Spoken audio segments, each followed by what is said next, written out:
Quest'oggi Heavy Metal Heaven ti racconta il concerto che ha avuto luogo una settimana fa a Vicenza, coi Genus Ordinis Dei come headliner.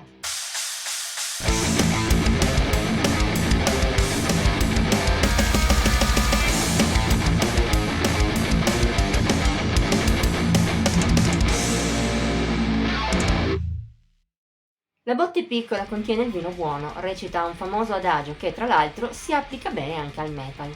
Chi frequenta abitualmente concerti underground lo sa, come già riferito nel report degli Implore a Rovellasca, che se ti interessa puoi trovare qui sopra, anche locali piccoli o che ispirano poca fiducia possono ospitare grandi serate, specie se sono come il Bocciodromo, centro sociale nella periferia di Vicenza. Dall'allestimento del locale in sé, uno superficialmente potrebbe considerarlo non adatto per concerti metal, specie considerando la sua sala per i live, un anonimo cubo di cemento. Un cubo di cemento però con un'acustica davvero ottima, merito anche di un impianto del tutto all'altezza e al grande lavoro svolto al mixer e nei soundcheck, svolti tutti in maniera professionale prima dell'inizio.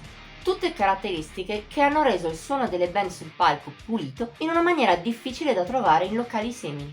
È stata un'eccellente base di partenza per un evento che, come scoprirai tra poco, è stato davvero valido. Il compito di aprire le danze è stato affidato ai Vansin Industries, l'unica delle 3 band della serata che chi ha redatto il report non conosceva in precedenza. Quasi un dispiacere col senno di poi. Sin dall'inizio, in effetti, questa misteriosa band nostrana ci ha impressionato in positivo.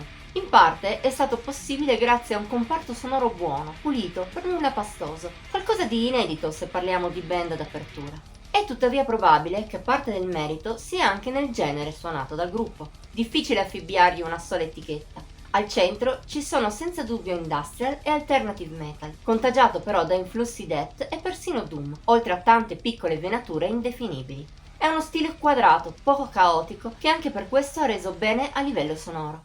Tuttavia, anche a livello musicale, gli spunti non sono stati male. Di sicuro, il dettaglio subito in evidenza è stato il cantato in italiano, ma anche la potenza sprigionata e la sinergia con le basi elettroniche sono state apprezzabili. Si sente che la musica del gruppo ha qualcosa da dire e lo farebbe anche da sola. Tuttavia, lo spettacolo allestito dal gruppo le ha dato un tocco in più. Niente di trascendentale, ben inteso, ma i costumi e i trucchi con cui i 4 membri si sono presentati sul palco, in linea con l'immaginario post-apocalittico dei loro testi, sono stati suggestivi. E anche la padronanza della scena è stata indubbia, con in particolare il cantante, purtroppo nel caso di questa band non siamo riusciti a trovare i nomi dei membri, perdonateci, che ha fatto da mattatore, a volte scendendo anche dal palco per aggirarsi tra la folla. E se c'è stato pochissimo dialogo con il pubblico, in fondo non importa. Quello degli Vansin Industries è stata una gran bella performance, molto solida, un'apertura in grande stile per la serata. I secondi a salire sul palco del Bocciodromo sono stati i veronesi Drabic, un gruppo che chi ha scritto queste parole conosce bene. La recensione dell'esordio Mannequin è in arrivo su questo canale nel giro di qualche settimana. Anche per questo eravamo molto curiosi di vedere come il gruppo veneto si sarebbe comportato dal vivo. La risposta? Niente male. È vero che c'è stata qualche sbavatura sia per quanto riguarda il gruppo sia per i dettagli esterni. Sotto quest'ultimo punto di vista, paradossalmente, il suono dei Drabic era meno definito rispetto alla band precedente, ma giusto di poco. E forse solo per la maggior complessità delle trame e dei campionamenti che la musica dei veronesi presenta. Oltre a questo c'è stata qualche difficoltà per il cantante Marco Micheli all'inizio, difficoltà però rientrate quando la sua voce si è riscaldata. A questo punto, come gli altri membri del gruppo, si è espresso bene, con una precisione paragonabile a quella sentita sul disco. Anche l'energia è stata ottima. Nonostante al contrario dei Vansin Industries l'attitudine scenica dei Drabic sia stata molto semplice, il concerto è stato trascinante. Il loro mix di alternative metal e metalcore ha fruttato bene, sia per potenza che per atmosfera, specie in canzoni emozionanti come Prey e Sinner's Pledge, non a caso tra i picchi anche del disco. Ma anche il resto è stato interessante. In generale, quella dei veronesi non sarà stata la migliore mai vista, ma si è rivelata una buonissima performance, in linea con le aspettative che avevamo. Nonostante il nostro interesse per i 2 gruppi spalla, chi davvero ci ha attratto al Bocciodromo venerdì scorso sono stati gli headliner Genus Ordinis Dei. Un paio di anni fa avevamo recensito con entusiasmo sulla vecchia webzine il loro Glare of Deliverance, un vero capolavoro nel suo genere. Per questo avevamo alte aspettative nei loro confronti. Aspettative che però si sposavano anche con qualche dubbio. Se non altro portare sul palco un suono ad ampio spettro come il mix di death, metalcore e orchestrazioni del gruppo deve essere difficilissimo. Ma fin da subito questa band a crema ha spazzato via ogni perplessità.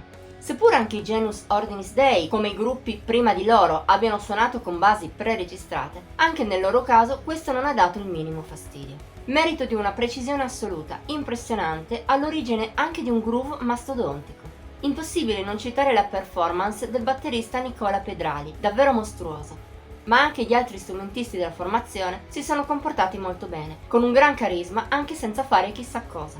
Da questo punto di vista va menzionato soprattutto Niccolò Cadregai, chitarrista e cantante che ha intessuto un gran bel dialogo col pubblico, che ha risposto molto bene, con frequente pogo, anche nonostante il numero non elevatissimo di persone, e persino un wall of death. In generale, quello che si è visto al Bocciodromo venerdì scorso è stato un concerto grandioso, in cui il gruppo ha mostrato tutta la propria esperienza e tutto il proprio valore.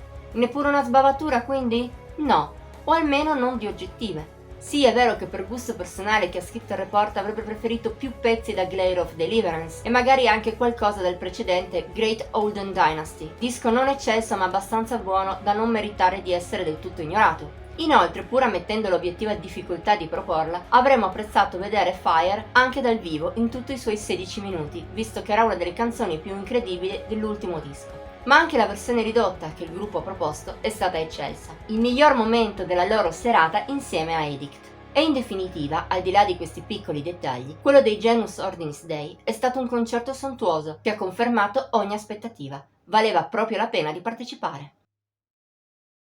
Il reportage vero e proprio è finito, ma ci prendiamo un altro momento per un ringraziamento a Monica Zei di Infinity Heavy per averci invitato al concerto e una Taria di Split Screen Management e a Chris Polan di Eclipse Record per averci fatto conoscere rispettivamente Drabic e Janus Ordinis Dei.